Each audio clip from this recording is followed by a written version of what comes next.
शं वरुणः शन्नो भवत्पर्यमा शन्न इन्द्रो बृहस्पतिः शन्नो विष्णुरुक्रमः ॐ शान्ति शान्ति शान्तिः।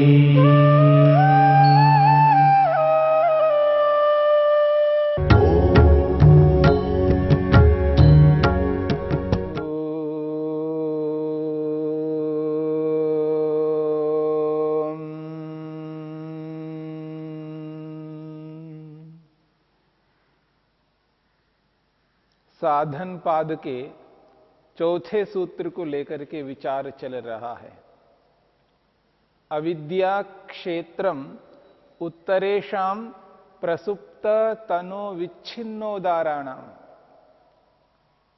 महर्षि पतंजलि ने क्लेशों के मूल को अविद्या बताया है। क्लेश का मूल अविद्या, इसलिए इस अविद्या को क्षेत्रम प्रसव भूमि कहा है, खेत के समान कहा है। अस्मिता की उत्पत्ति में कारण अविद्या है, राग की उत्पत्ति में कारण अविद्या है, द्वेष की उत्पत्ति में कारण अविद्या है और अभिनिवेश की उत्पत्ति में अविद्या कारण है। और ये पांचों क्लेश चार अवस्थाओं में रहते हैं। प्रसुप्त अवस्था में सोए हुए रहते हैं। कौन सा क्लेश सोया हुआ है और कौन सा क्लेश तनु अवस्था में है, कमजोर अवस्था में है। कौन सा क्लेश विच्छिन्न अवस्था में है, रुका हुआ है, दबा हुआ है। और कौन सा क्लेश उदार अवस्था में है, वर्तमान में कार्यरत है।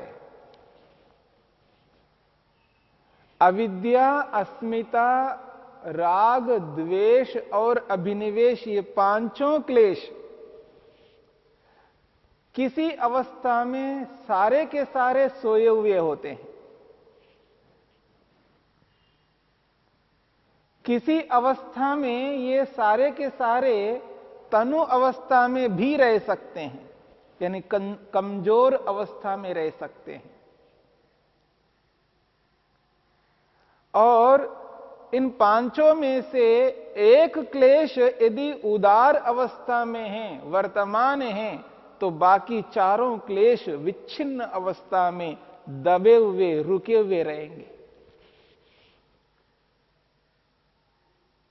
पर इन पांचों क्लेशों को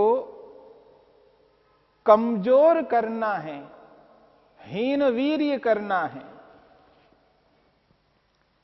यदि कोई व्यक्ति अपने लक्ष्य को लेकर के चल रहा है और लक्ष्य बहुत ऊंचा होना चाहिए, जीवन में कृतकृत्य होना है, जो इस संसार में आकर के जो करना था सो कर लिया है, कृतकृत्य बनना है,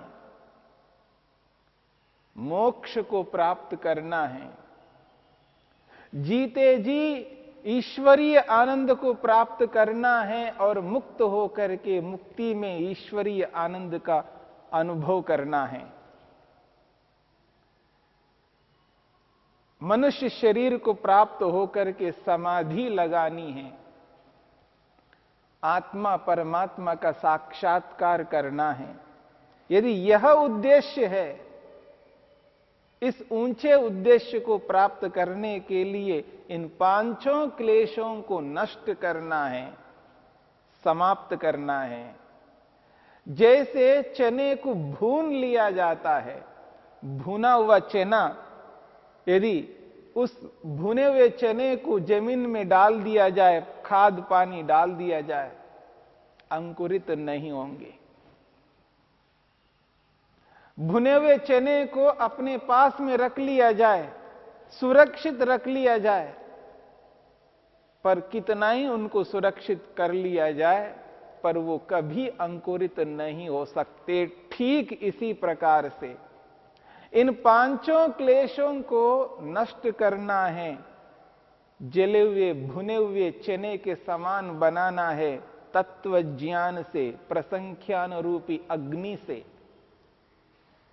विवेक वैराग्य के माध्यम से इसको जलाना है, समाप्त करना है। जले हुए भुने हुए क्लेश यदि हमारे मन में रहेंगे तो उनसे कोई चिंता नहीं रहेगी, वो कार्यान्वित नहीं हो सकेंगे। लेकिन जब तक ऐसा नहीं करेंगे तब तक इन क्लेशों को कमजोर करते जाना है, तनु करते जाना है। बहुत सारे क्लेश ऐसे हैं अलग अलग विषयों से संबंधित, रूप से संबंधित, रस से संबंधित, गंध से संबंधित, स्पर्श से संबंधित, शब्द से संबंधित, अलग अलग विषयों के अलग अलग प्रकार के क्लेश। पता नहीं कितने ऐसे क्लेश हैं, कितनी वस्तुओं से संबंधित ये क्लेश हैं, कितने व्यक्तियों से संबंधित ये क्लेश हैं, सोए पड़े हैं, पता नहीं कब जागेंगे। और कुछ ऐसे क्लेश हैं जिनको हमने कमजोर किया है, और कुछ ऐसे क्लेश हैं बस अभी रुके हुए हैं, अवसर पाने में लगे हुए हैं, अवसर को प्राप्त करने में लगे हुए हैं। जैसे ही अवसर प्राप्त होता है तुरंत उदार अवस्था में आ जाएंगे, कार्यरत हो जाएंगे, बस प्रतीक्षारत हैं। ऐसे इन समस्त क्लेशों को कमजोर करने के लिए महर्षि पतंजलि ने क्रिया योग का विधान किया है। तप, स्वाध्याय और ईश्वर प्रणिधान रूपी इस क्रिया योग को अपना करके इन क्लेशों को कमजोर करना है, इन पर चोट पहुंचाना है। जैसे एक मकड़ी कीड़े मकोड़े को जाल में फंसाकर उसको चोट पहुंचाती रहती है, ठीक इसी प्रकार से क्रिया योग रूपी इस साधन को अपना करके इन क्लेशों पर चोट पहुंचाना है, इनको दबा दबा करके कमजोर करना है।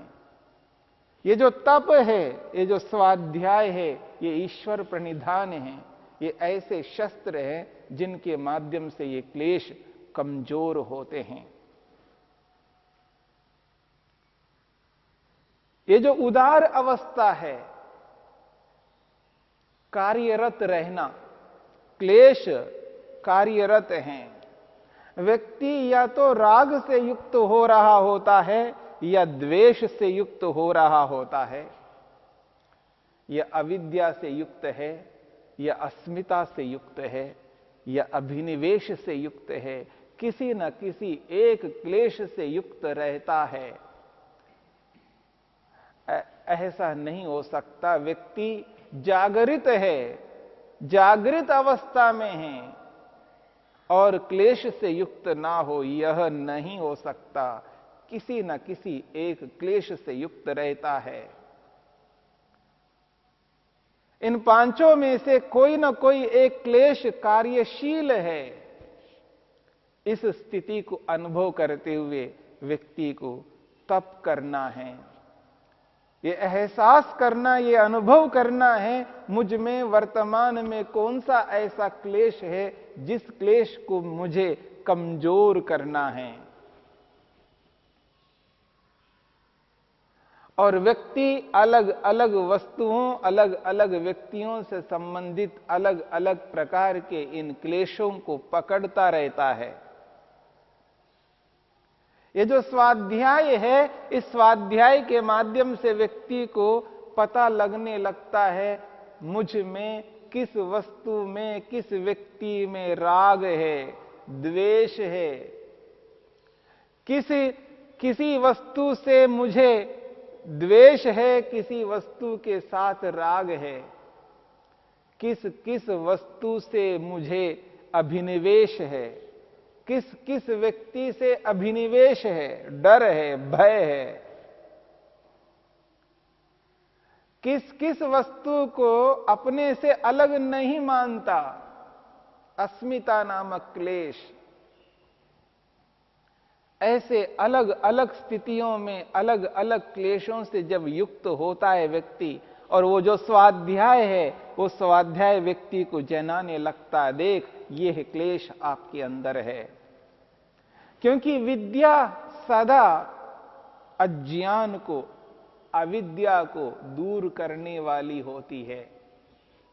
ये जो स्वाध्याय है, इस स्वाध्याय के माध्यम से मन के अंदर विद्या आने लगती है, और ज्यों ज्यों विद्या आ रही होती है त्यों त्यों ये क्लेश, ये अविद्या रूपी क्लेश, ये क्षीण होते रहते हैं। विद्या को एक ओर से ग्रहण करते जाना है और एक ओर से अविद्या को सूक्ष्म करते जाना है, कमजोर करते जाना है। ये स्वाध्याय के बिना संभव नहीं है। ऐसी ऐसी जानकारी चाहिए व्यक्ति को, जिस जानकारी को अपना करके इन क्लेशों को दूर कर सकता है। और ईश्वर प्रणिधान, ईश्वर प्रणिधान एक ऐसा शस्त्र है व्यक्ति के लिए, क्योंकि ईश्वर प्रणिधान से ईश्वर की व्यापकता, ईश्वर की सर्वज्ञता, ईश्वर की सर्वशक्तिमत्ता, ईश्वर की न्यायकारिता उसके समक्ष रहती है। कण कण में विराजमान, सर्वत्र व्याप्त, सर्वांतर्यामी परमपिता परमेश्वर को अपने समक्ष अनुभव करना है। मुझे देख सुन जान रहे हैं, ऐसे ईश्वर को अनुभव करते हुए व्यक्ति स्वाध्याय करता हुआ सर्दी गर्मी, भूख प्यास, हानि लाभ, सुख दुख को सहन करता हुआ, तप करता हुआ इन क्लेशों को कमजोर करता जाता है। जब ऐसा करने लगता है तो क्लेश धीरे धीरे कमजोर होने लगते हैं, और ज्यों ज्यों क्रिया योग की उत्कृष्टता बनती जाती है, त्यों त्यों व्यक्ति इन क्लेशों को कमजोर बनाता जाता है। और इतने कमजोर होने लगते हैं क्लेश, तब व्यक्ति के मन में वो जो लालसा है, वो जो तृष्णा है, वो उत्कंठा है विषय भोगों की ओर अग्रसर होने का, वो धीरे धीरे कम होने लगता है। अब विषय भोग उसको सताने नहीं लगते, वो स्वयं विषय भोगों को सताने लगता है। अर्थात जो विषय भोग व्यक्ति को ओर आकृष्ट कर रहे हैं, अब वो आकृष्ट होना बंद कर देता है। विषय अब उसको आकृष्ट नहीं कर पाते हैं, क्योंकि उसके पास क्रिया योग है। क्रिया योग के माध्यम से व्यक्ति उन विषयों को ऐसा कमजोर करने लगता है, अब व्यक्ति की जो प्रवृत्ति है विषय भोगों के प्रति, वो कम होने लगती है। और ज्यों ज्यों भोगों के प्रति कमजोर होती है प्रवृत्ति, त्यों त्यों व्यक्ति की प्रवृत्ति योग में होती रहती है। यम नियम, आसन, प्राणायाम, प्रत्याहार, धारणा, ध्यान, इनमें व्यक्ति की प्रवृत्ति बढ़ने लगती है। जब व्यक्ति इनमें प्रवृत्त हो जाता है, योग के अंगों का अनुष्ठान करने लगता है, और जैसे जैसे योगांगों का अनुष्ठान होने लगता है, वैसे वैसे ये क्लेश और कमजोर होने लगते हैं। एक ओर से ये कमजोर होते हैं और जैसे जैसे ये क्लेश कमजोर होने लगते हैं, वैसे वैसे और अधिक प्रवृत्ति योगांगों के अनुष्ठान में होने लगती है। इधर प्रवृत्ति अधिक हो रही होती है और इधर क्लेशों को कमजोर करने वाली स्थिति और बढ़ने लगती है। तब व्यक्ति को यह एहसास होता है जीवन क्या है, शरीर क्या है, संसार क्या है, संसार के पदार्थ क्या हैं, क्यों मैं इस संसार में हूं। व्यक्ति को बोध होने लगता है। जब व्यक्ति इन बातों को समझने लगता है और ज्यों-ज्यों समझता जाता है तो स्वाध्याय में और अधिक प्रीति होने लगती है, और अधिक स्वाध्याय करने लगता है और नए नए शास्त्रों को पढ़ने लगता है, क्योंकि शास्त्र तो अथाह हैं। पता नहीं किस शास्त्र से कौन सी बात समझ में आ जाए और किस बात को लेकर के व्यक्ति अपने क्लेश को इतना कमजोर कर डाले जिससे वो क्लेश व्यक्ति को सताए नहीं। इसलिए कोई भी ऐसा मोक्ष शास्त्र उपलब्ध हो, उस मोक्ष शास्त्र को अपनाना, उसको अपना करके व्यक्ति उस बोध को अपनाकर, उस विद्या को, उस विवेक को, उस वैराग्य को अपना करके इन क्लेशों को कमजोर करता हुआ एक दिन ऐसा आ जाता है जिनको व्यक्ति नष्ट करने में सक्षम हो जाता है। इसलिए क्लेशों को पकड़ना आवश्यक है। व्यक्ति को यह एहसास करना होता है कि मुझ में क्लेश है और सारे के सारे क्लेश हैं। मुझ में क्लेश है, चाहे वो प्रसुप्त अवस्था में सोए हुए हैं,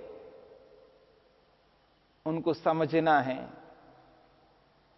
तनु है, उनको समझना है और तनु करते जाना है और कमजोर करते जाना है। और जो विच्छिन्न अवस्था में क्लेश हैं, जो रुके हुए हैं, न तो सोए हुए हैं न कमजोर हैं, लेकिन विच्छिन्न अवस्था में हैं, रुके हुए हैं, उन रुके हुए क्लेशों को समझना है। और जो उदार अवस्था में वर्तमान में जो क्लेश विद्यमान हैं और किस दृष्टि से, किस स्थिति में, किस स्तर में वो क्लेश उदार है, वर्तमान में है, उस स्थिति को पकड़ना है। उस उदार अवस्था वाले क्लेश को पकड़ करके तप के माध्यम से, स्वाध्याय के माध्यम से, ईश्वर प्रणिधान के माध्यम से उसको चोट पहुंचाना है। उसकी उग्रता को, उसकी तीव्रता को कम करते जाना है, उसको कमजोर करते जाना है। तब जाकर के व्यक्ति इन क्लेशों को धीरे धीरे कमजोर कर करके एक स्थिति में जाकर के इसको नष्ट करने में सक्षम होता है।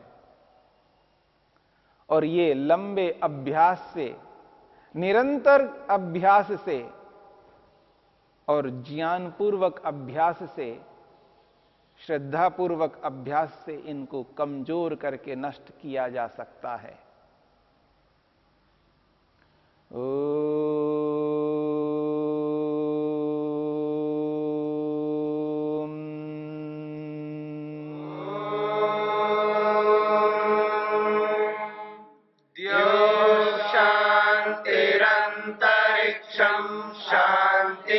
पृथिवी शान्तिरापः शान्तिरोषधयः शान्तिः वनस्पतयः शान्तिर्विश्वे देवा शान्तिर्ब्रह्म शान्तिः